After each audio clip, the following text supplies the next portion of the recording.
I'm here today. My name is Joanne Malone. I am the owner of Seeking Recovery. I just want to tell you a little bit about myself. I am a 31-year recovering heroin addict. I was in the United States Navy, served, so I am a vet, disabled. I have been doing this job for a long time. I have a bachelor's in mental health and addiction studies. I have a master's in human services and addiction, mental health and nonprofit. I was a CASA, guardian ad litem, on the East Coast for 8 years.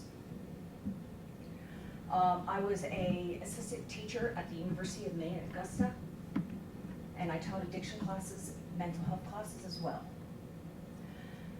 I came across here from the East Coast after my children grew up, and I landed here in Great Falls, and I became a counselor at Gateway, and this was in August of 2017. And I started seeing, I was very disappointed in the treatment that was being given here in regards to addiction and mental health, because I myself am an addict, and I was put through multiple treatments by my parents, and nothing helped. I was homeless on the streets of New York, and so I have been through that personally as well. I understood how I finally got sober was that I had a phenomenal counselor who taught me that we have to deal with the underlying issue of addiction, which is normally trauma. Addiction, drug use, is a symptom of a larger problem. It is not, it becomes the problem eventually, but it is not the problem in the beginning. It's trauma, abuse, and neglect. People don't know how to cope. So they turn to drugs and alcohol, and that's what's worked for them. So they continue to use, never resolving that underlying trauma. What I found as a counselor was that it's a great business model to just surfacely treat an addict. You treat just the addiction, but you don't treat why they're using. So within 6 months, they come back around again. And it's a never-ending revolving door. I didn't like it. I felt ethically, as a counselor, I could not do that.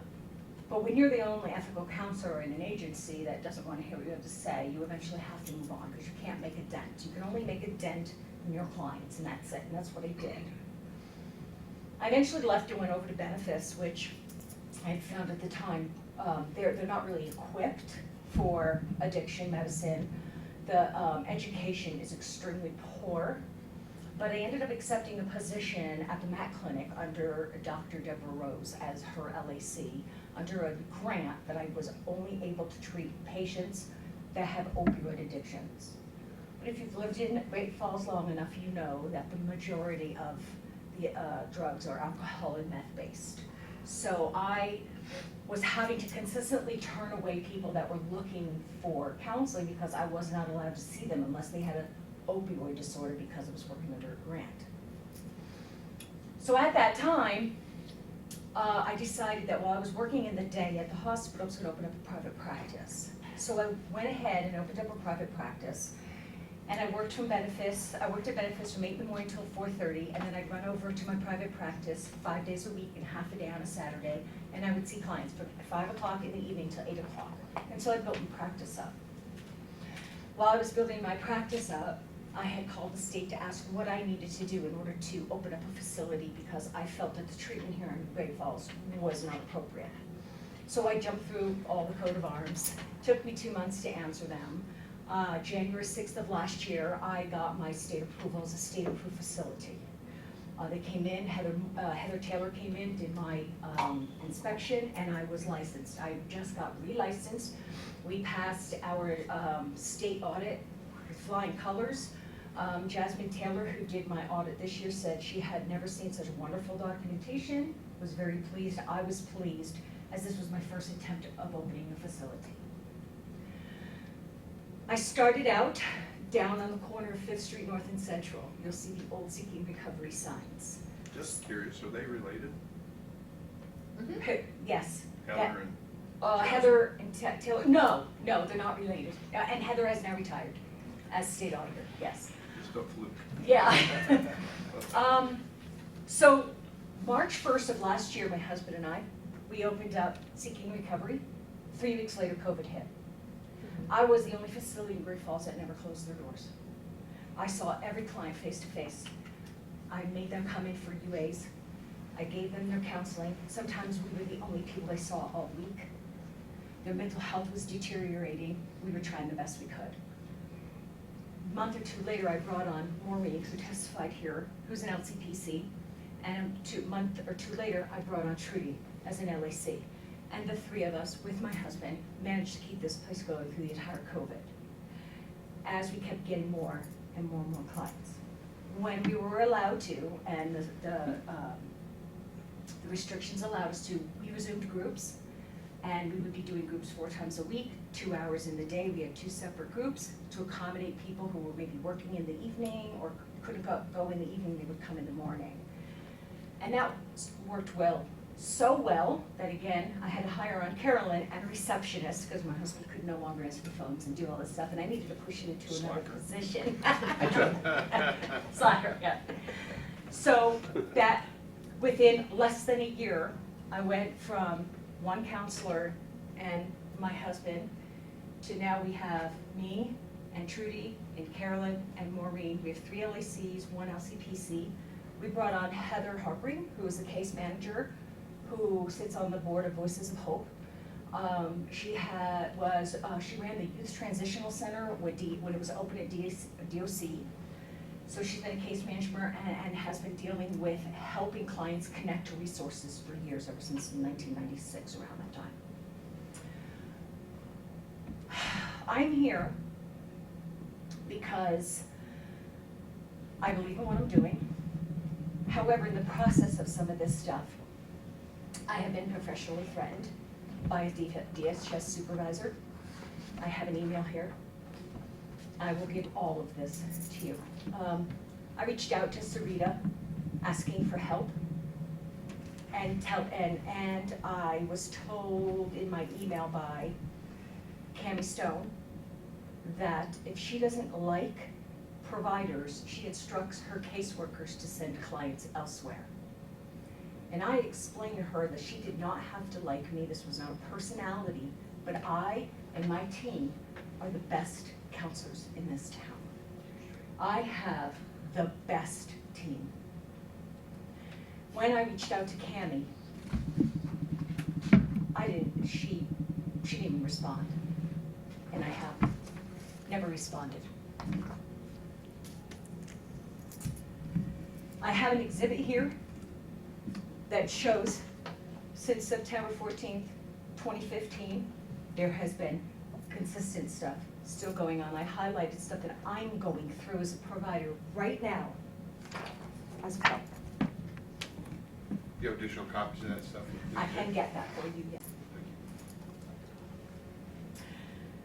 I again reached out to Sarita because what we have found is that caseworkers work very, very hard to break the trust between the client and the counselors.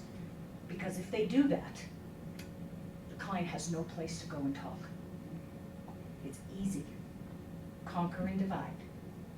So I have had to save every email, text message, you name it, because I've had clients come into my office screaming and crying, telling me that DHS called them and said, I am against them, I am helping them terminate their children, and I have had to show my clients, absolutely not, that's not what has been said.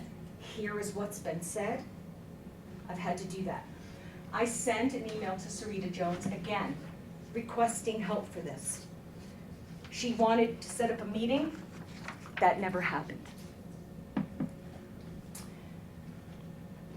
So you're saying CPS is actively sabotaging your effort? Yes, sir. To I have a piece of paper here. My case manager is a former CPS worker. She's been bullied and harassed. She left RE Family Services because of what was going on over there.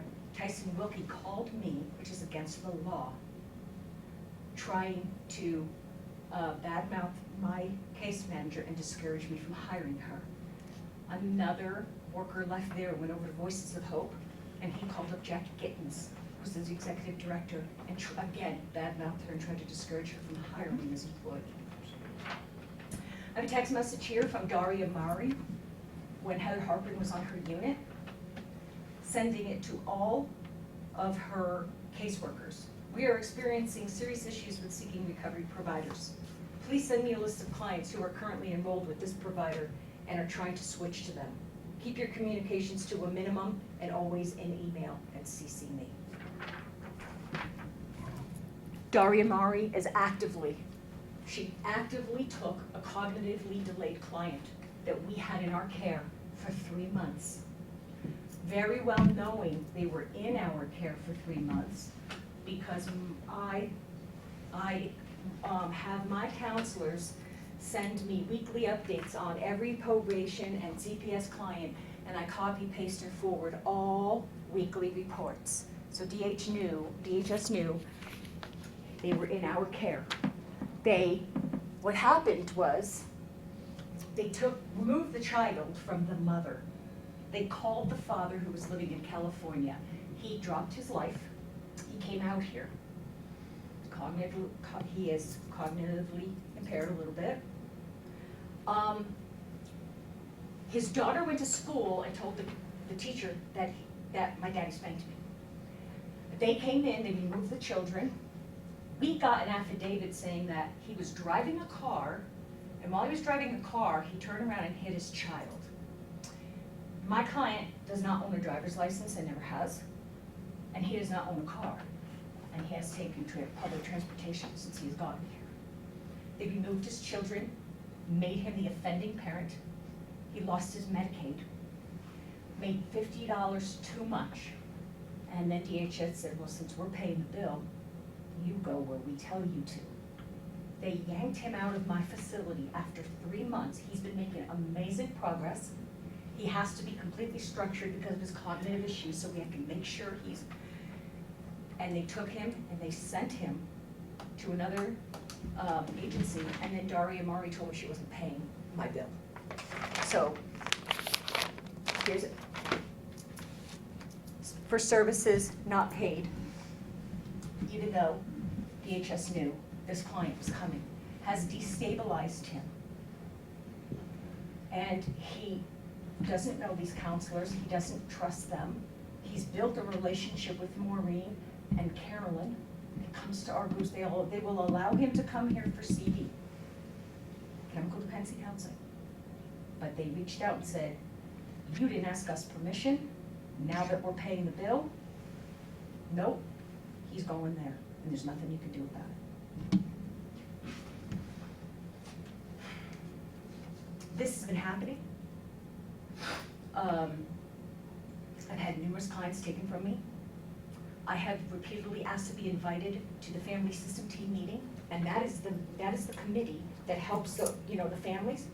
I'm constantly being thrown off, not introduced. Kelly Lukács, who directs clients to go to providers right on the meeting. Okay, she'll say, you're gonna go here, you're gonna go here, you're gonna go here, and we're like, wait a minute, there's like 4 LAC providers on the screen, there's 3 mental health providers on the screen, there's people showing up, us providers that would show up weekly, every week, and they're sending them to providers that don't even show up because they tell them what they want. That's what's happening. They consistently are telling our clients, don't bother UAing at Seeking Recovery because we will not acknowledge their UAs. They only acknowledge my clients' UAs when they're dirty, then they want them. Daria Mari has consistently told us,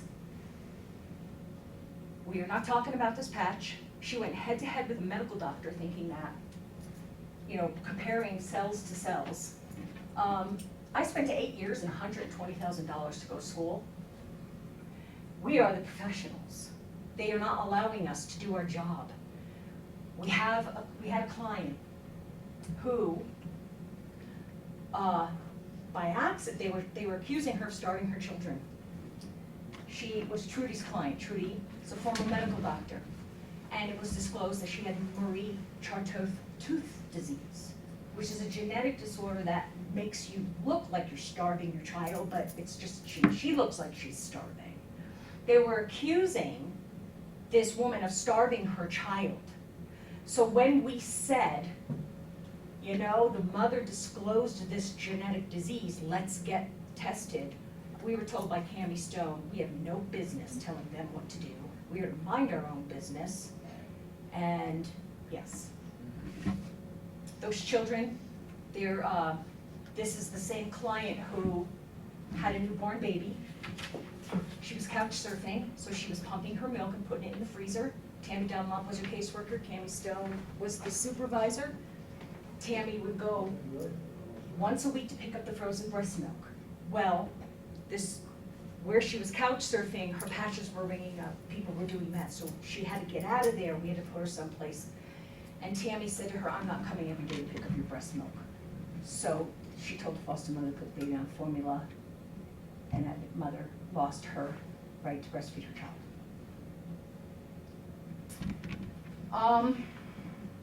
I have a client who was being stalked by her public defender. She was unstable at the time because she was not long into treatment. We were working with her mental health, substance abuse. She was under Daria Moore's unit as well as other caseworker. And my client kept telling me that she thinks her public defender likes her. And as we did more digging, she started showing us text message, and this public defender was stalking her. She was in such distress because CPS kept saying that her mental health was unstable, but it was unstable because this person was stalking her. She cut her throat with a piece of glass. It ended up where this public defender was arrested. He was brought to trial 3 weeks ago, and he lost his license. And this case is still open, and this woman doesn't have a trial back. And she's been clean for a year. These are all the emails. Email chains.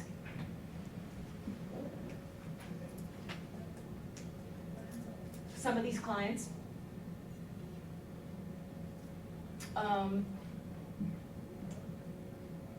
not only do we help, you know, a lot of the caseworkers, there are a lot of caseworkers in that department that are really good. They work the cases legitimately. They don't do anything underhanded. We all work with them, we close their case, the reunification goes, or termination, whichever one, and they move on. We don't, there's only a few that are doing underhanded stuff. I had a client that was ringing up so high for heroin and fentanyl, yet Cammie Dunlop, Cammie Stone allowed this woman to visit her baby. And I attached to the UA result, begging them, please don't let her, because it's a contact drug. If she touches this baby, and nothing was done.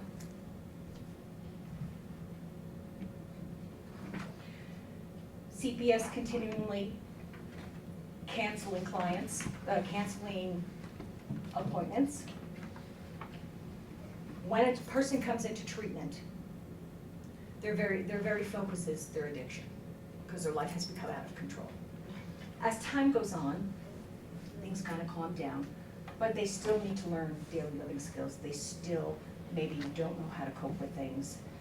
This is a process. This is why our treatment program takes a year to go through, because it's a process. We always have to make sure we look for stressors, making sure that, because if you have that foundation that's cracked, everything else doesn't matter from that point. We are constantly being interfered with, constantly.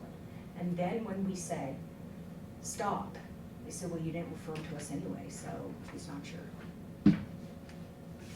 Yes. If we make any waves, they try to pull the client.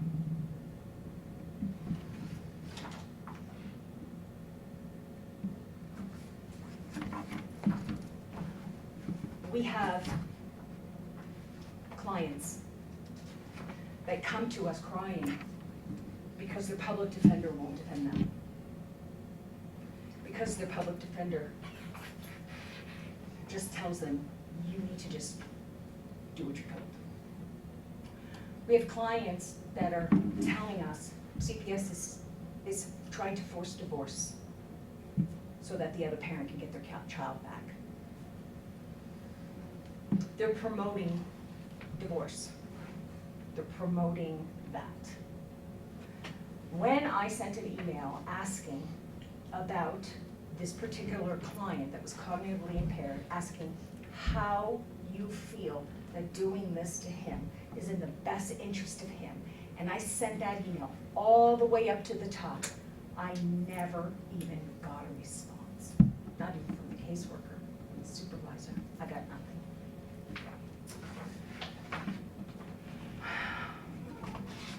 We have clients being bullied and harassed by their public defenders.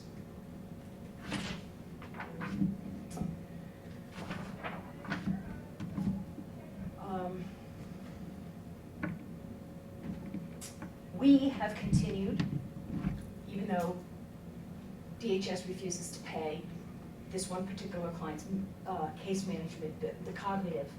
He needs structure and he needs case management so bad that I'm eating that bill so that we can make sure he is successful in reunification, because if we pull out case management, there's nobody to help him. So they're not paying, they don't want to pay the bill, but we're still providing those case management services. And they took this poor guy out of our facility and sent him down the street and said, they can do what they want because they're paying the bill. His latest appointment with me, he thought was on the same day. He had his appointments all arranged so that he could remember to come. And Heather, our case manager, had worked with them.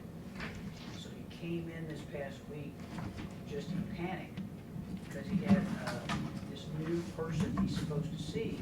And they had scheduled him, he said, at the same time to see me. So I said, okay, so you go down and see them, do what they're telling you to do. He said, let me know what's going on. So he went down. They said, oh no, your appointment's not until tomorrow. So he came back to me in a total panic, like he said it was tomorrow. He says, and I said, okay, dude, just breathe, it's okay. So I have made him an appointment to come back and see me at the same time. I said, if it's the same time as them, then you let me know and we'll get you a different time. But they've interfered with him already. He's beginning to panic. But he's been doing exceptionally well. We have parents who are sober and haven't seen their kids in 6 months. And we have parents that are using daily and they're getting visits weekly. And when I asked Sarita to look into these specific cases, I sent an email and nothing was done. And so,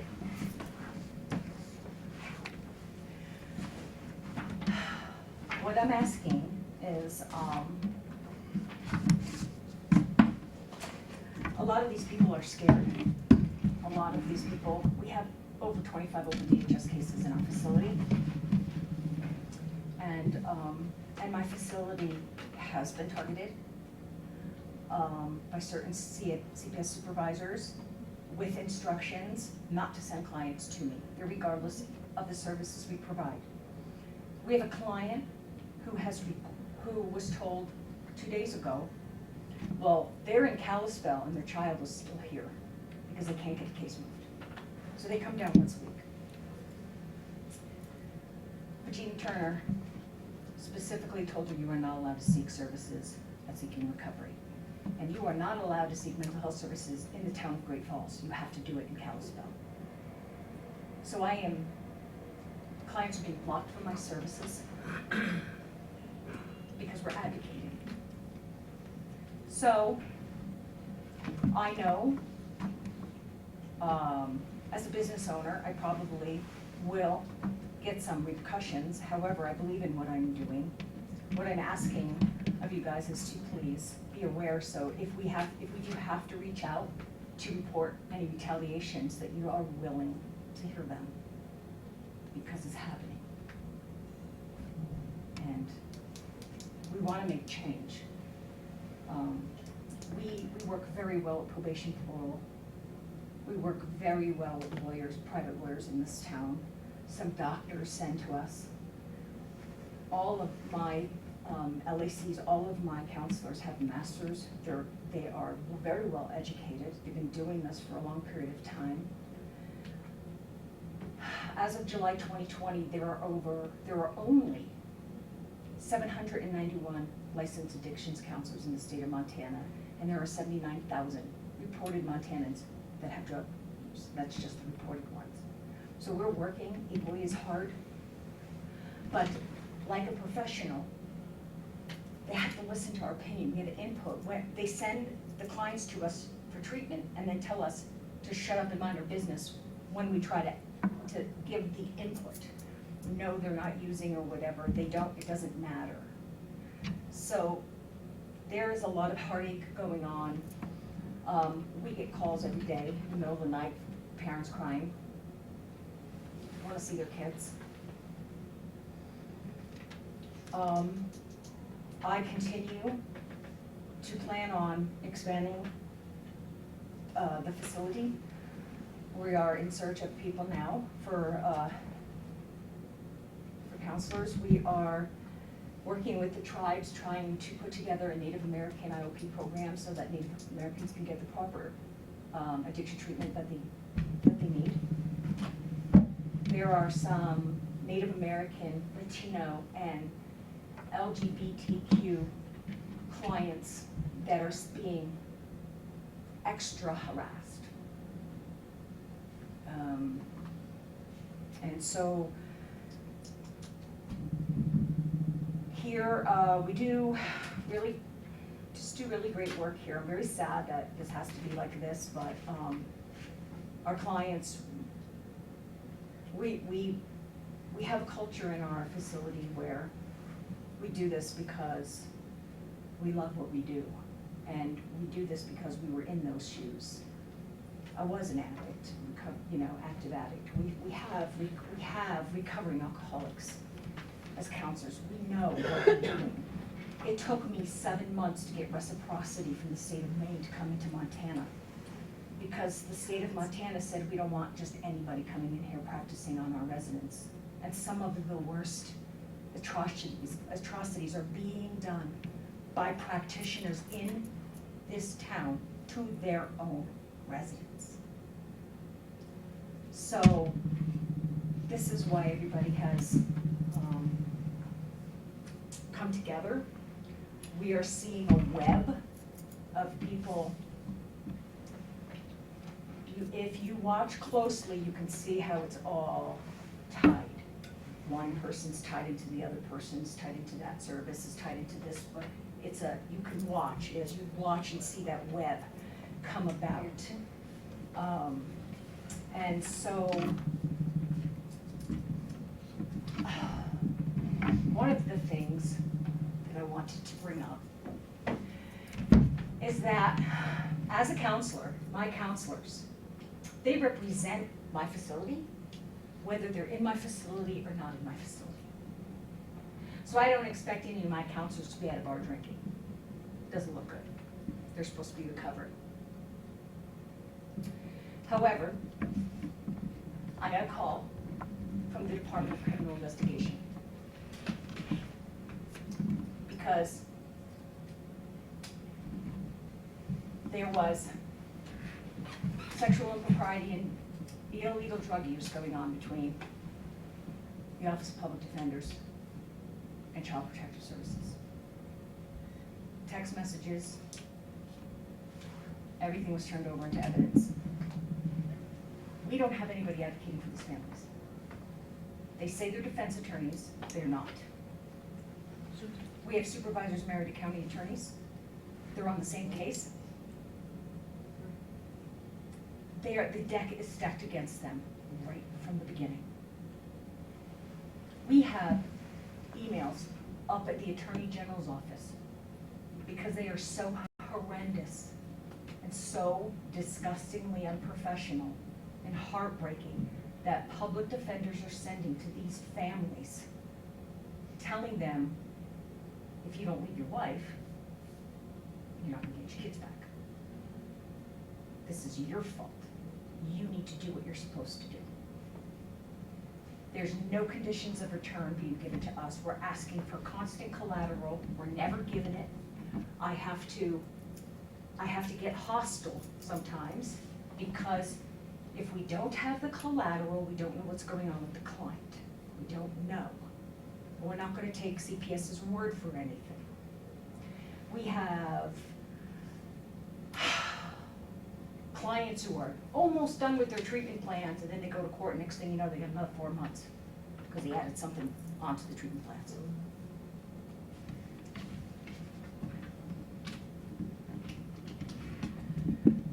We have clients who, when they go to the Cameron Center, and it's a safe place, and the mom is there, I had a client, mom's there, both children, they finally reunited. She was forced to stick her children in daycare 5 days a week, 8 hours a day, even though she was sitting at the Cameron Center waiting for them to come home. Because that's what she was told to do. No bonding, no reunification, consistent separation, even when they're in the Cameron Center. And even when they're being, I work with Therese Martinez, who's the director, and she's got unbelievable programs. We UA everybody for her, we work in conjunction with her. We're sitting around waiting to go into court or waiting to go to a family engagement meeting, and the CPS worker doesn't send us the link. So the judge can't hear the providers talking and telling what a good job they're doing because they won't let us in. They have side talks ex parte. So that by the time we get on, and by the time the client gets on, It's already decided. it's already decided. I personally watched CPS caseworker and two supervisors walk out of Judge Reynolds' chambers down in Helena, right before Judge Reynolds took the bench. And they threw everybody who was in support of that mother out of the room, including a former representative, and there was at least 15 people against her, and she was so intimidated. And the reason for removal in that case was unwillingness to cooperate with this department for a 2-day-old newborn from the hospital. I think I interviewed that woman, didn't I? I think you did. Yeah, I did. Donkey or something, right? Donkey. One of the most important people in a child protection case is a CASA. And I have yet to see one on a case. These children aren't, if they have a guardian ad litem and it's a lawyer, they are required to only see them once every 6 months. If you are a CASA, you are required by law to see them monthly. So eyes constantly on. We have 15 cases up at the ombudsman level. And we have been told that not one ombudsman case has been answered by DHS since 2019. Not one case. So that's why there is no change, because they're asking for information, the ombudsmen are asking for information, CPS is not giving it. So we can keep sending complaints all we want to. Gala Goodwin messaged me and said they are so overloaded up there, there's only 2 of them. Because she wanted to come down here and talk to the families, and she couldn't even leave her office, because there's that many complaints up at their level. We're asking for help. We're asking for you guys to be aware of retaliation, which is going to come, because these clients, these clients work. There are cases, yes, where we actually do have to help them terminate, and it's sad. But we have these cases where we equally help them reunify. And we're fighting so hard, and these clients are giving up hope. And what they're doing is they give them hope, and then they take it away. And then they give them hope, and they take it away. And they torture them, and they break them down. And these people are addicts. And then when they use, see, we told you you were. We told you. Now we're moving for termination because you can't stay clean. I am this demographic. I came from a family of abuse. I was an IV drug user. I went into the military. It turned my life around. I have a facility. Recovery's possible. and a living proof of that. And so are these families. And we need your help. We can't do it by ourselves. But we need your help.